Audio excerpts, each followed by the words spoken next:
माते तमारु करुणानिधि सत्यनाम साष्टांगनाथ तमने करू प्रणाम अज्ञान पाश करुणा करि कापिनाथो निष्ठे प्रभु तव पदे मम वृत्ति राखो भक्तोनु पालन करो प्रभु सर्वयाम साष्टांगनाथ तमने करो प्रणाम।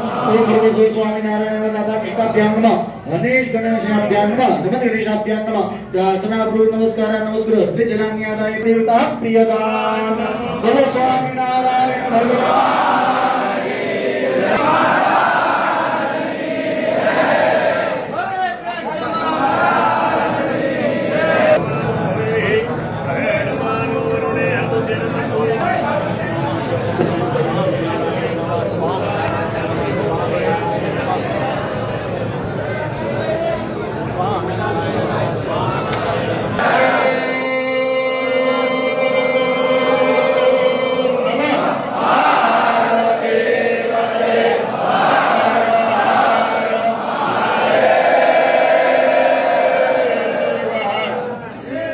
एक मिनट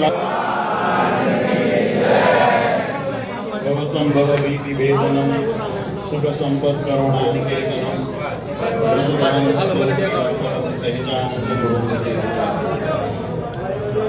सर्वअवतारी सर्व कारणना कारण આપણા સૌના મોક્ષદાતા ઈષ્ટદેવ ભગવાન શ્રી સ્વામિનારાયણ સંપ્રદાય દક્ષિણ વિભાગ અધિષ્ઠાતા દેવ વડતાલવાસી શ્રી લક્ષ્મીનારાયણ દેવ હરિકૃષ્ણ મહારાજ સારાય ગઢપુર પ્રદેશના પ્રાણ સમાન ગઢપુરપતિ ગોપીનાથજી મહારાજની છત્રછાયામાં આજે જેમના પ્રતિષ્ઠાથી આપણું ગામ એ હવે ધામ બન્યું છે એવા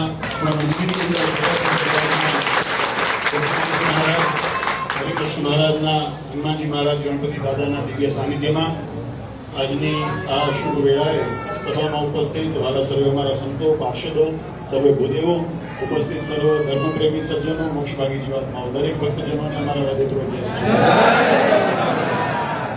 વાલા ભક્તો ભગવાન શ્રી હરિની પૂર્ણ કૃપાથી આજે વણોડ ગામના ભાવિક ભક્તો અને આજુબાજુના વિસ્તારના ભક્તોએ જે સુંદર સંકલ્પ કર્યો અને સંકલ્પને સાકાર કરવા માટે જે તન મન ધન ઇત્યાદિથી પુરુષાર્થ કર્યો પ્રયત્ન કર્યો ભગવાન શ્રી હરિએ આજે આપણો સંકલ્પ અને આપણી જે પરિશ્રમ આપણી મહેનત એને ભગવાને સાકાર અને સ્વીકૃત કરી અને આપણને આવું સુંદર મંદિરનું નજરાણું એ આપણા ગામને આંગણે પ્રાપ્ત કર્યું છે। આપણા શાસ્ત્રોની અંદર ભગવાનના મંદિરનો ખૂબ મહિમા બતાવ્યો છે। ઘણા એવું વિચારતા હોય કે ભાઈ ભગવાન તો હૃદયમાં છે અને હૃદયમાં હોય સ્વાભાવિક છે રાખવા જોઈએ, હૃદયમાં જ ભગવાન હોય, પણ શાસ્ત્રોએ એક બહુ સુંદર વાત સમજાવી। ભગવાન સ્વામિનારાયણે વચનામૃતની અંદર એક વાત કરી કે જેમ પ્રકૃતિનો એક નિયમ છે કે કોઈ પણ વિષય છે બહારથી અંદર પ્રવેશે છે, અંદર સ્ફૂરતો નથી। મનની અંદર સંકલ્પ થયો હોય આપણને તો પણ એ સંકલ્પની અનુભૂતિ, સંકલ્પની ઉત્પત્તિનું કારણ બહાર રહેલું છે। બહાર એટલા માટે કે પૂર્વજન્મની અંદર જીવાત્માએ ભોગવ્યા હોય, સાંભળ્યા હોય એવા જે વિષયો છે એનું સ્મરણ થવું માયાનું સ્વરૂપ મહારાજે સમજાયું છે વચનામૃતની અંદર। તો કોઈ પણ વિષય તડકો બહાર પડે છે પણ એનો જ્યારે તાપ અંદર અંતર્મનને અનુભવાય ત્યારે અંદરથી ઉદ્વેગ આપણને થાય, પણ એ અંદરથી નથી જન્મતો, એ બહારથી આવે છે। કોઈ પણ વિષયની પ્રાપ્તિ મહારાજ કે જેવો યુગ ધર્મ બહાર પ્રવર્તે છે એવો યુગ ધર્મ અંદર પણ પ્રવર્તે છે। જ્યારે સામ્ય થાય એટલે અંદરના યુગ ધર્મ ને બહારના યુગ ધર્મનો જેવો યોગ થયો હોય એવું પોષણ મળે ને એને પોષણ મળે। થોડું ધીરજ રાખો। આપણે આ કામ એટલા માટે વાત કરું છું વાલા ભક્તો કે ઘણા ભક્તો એમ વિચારતા હોય કે ભગવાન તો અમારા હૃદયમાં છે, અમારા ઘરે અંદર પણ ભગવાનનું સ્મરણ ભજન થઈ શકે છે, પણ શાસ્ત્રોએ કીધું કે તમે ઘરની અંદર તમારી જેને ભોગ ભૂમિ કીધી, કર્મ ભૂમિ કીધી, ત્યાં તમે એક માળા કરો તો એક માળાનું પુણ્ય મળે। સત્સંગી જીવનની અંદર મહારાજે આખું પ્રકરણ લખ્યું છે એના માટે। તો જેની અંદર તમે ઘરે જે માળા કરો એનું એક ગણું પુણ્ય મળે। એ જ માળા તુલસી ક્યારે આદિ જઈને તમે કરો એના સાનિધ્યની અંદર તો 10 ગણું પુણ્ય મળે. એ જ માળા તમે કોઈ ગૌશાળા આદિ હોય ત્યાં જઈને કરો તો એનું 100 ગણું પુણ્ય મળે. એ જ માળા કોઈ તીર્થ હોય, ગેલા, ગંગા, યમુના નદી આદિ એને કિનારે જઈને તમે કરો તો એનું 1000 ગણું પુણ્ય મળે. અને એ જ માળા કોઈ હિમાલય આદિ એવા તીર્થની અંદર જઈને કરો તો એનું 1,00,000 ગણું પુણ્ય મળે. પણ જ્યારે ભગવાનના સન્નિધો, ભગવાનના સાનિધ્યની અંદર બેસી તમે માળા કરો તો એનું અનેક ગણું પુણ્ય શાસ્ત્રોએ બતાવ્યું છે. એટલે આપણે ઘરે ભગવાનનું ભજન ભક્તિ કરીએ સ્વાભાવિક છે. અને બીજું મહારાજે નૈમિષારણ્યના ક્ષેત્રનું મહારાજે એક બહુ સુંદર દ્રષ્ટાંત દીધું. મહારાજ કે મનોમય ચક્રની ધારા કુંઠિત થઈ જાય અને નૈમિષારણ્ય તુલ્ય ક્ષેત્ર જાણવું. આપણે જગતની અંદર વ્યવહાર માર્ગથી જે ભૂમિ પ્રભાવિત થઈ હોય ત્યાં તમે જઈને કોઈ પણ સંકલ્પ કરવા પ્રયત્ન કરો તો સ્વાભાવિક રીતે વ્યવહાર સંબંધી સંકલ્પ વધારે થાય.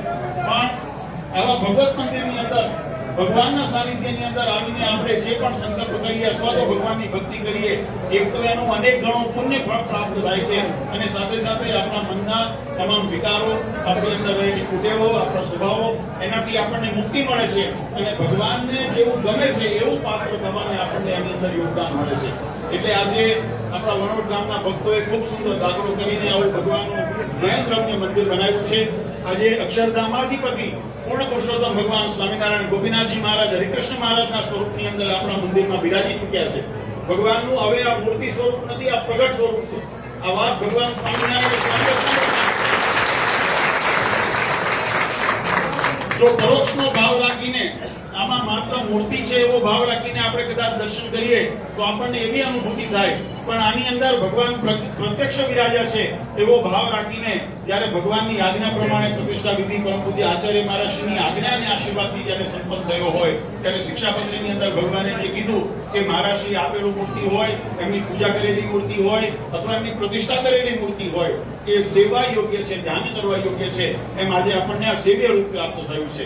એટલે વડોદ ગામના બધા ભક્તોને ખૂબ ખૂબ ભલામણ કે હવે આપણે, હું એવું નથી કહેતો કે ગઢડા ન જવું, એવું નથી કે કોઈ યાત્રાએ ન જવું, પણ તમે એ યાત્રા કરી જે ફળની પ્રાપ્તિ તમને થાય એ જ પ્રાપ્તિ તમે વડોદ ગામના આવી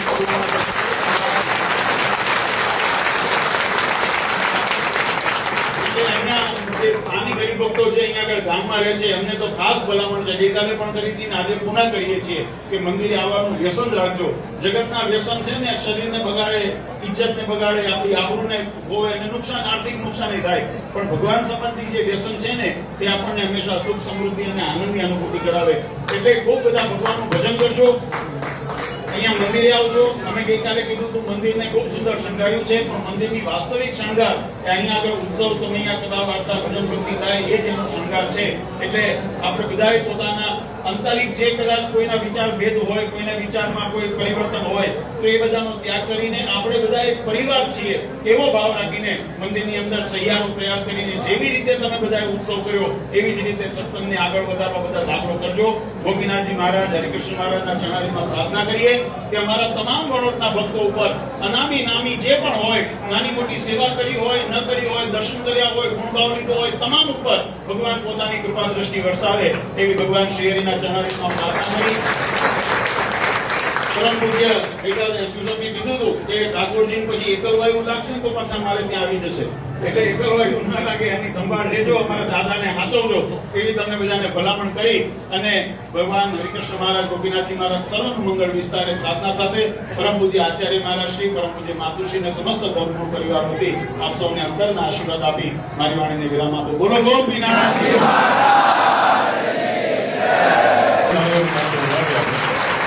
હવે કળશના યજમાન અને આ ધ્વજદંડના જે યજમાન છે એ અહીંયા આવી જાય. લાલજી મહારાજ એમને કળશને ધ્વજદંડ અર્પણ કરી દે એટલે તમે પછી ઉપર કળશને ધજા એનું આરોપણ કરી દો. કળશને આરોપણ કરી દો. હવે બે જાઓ બધા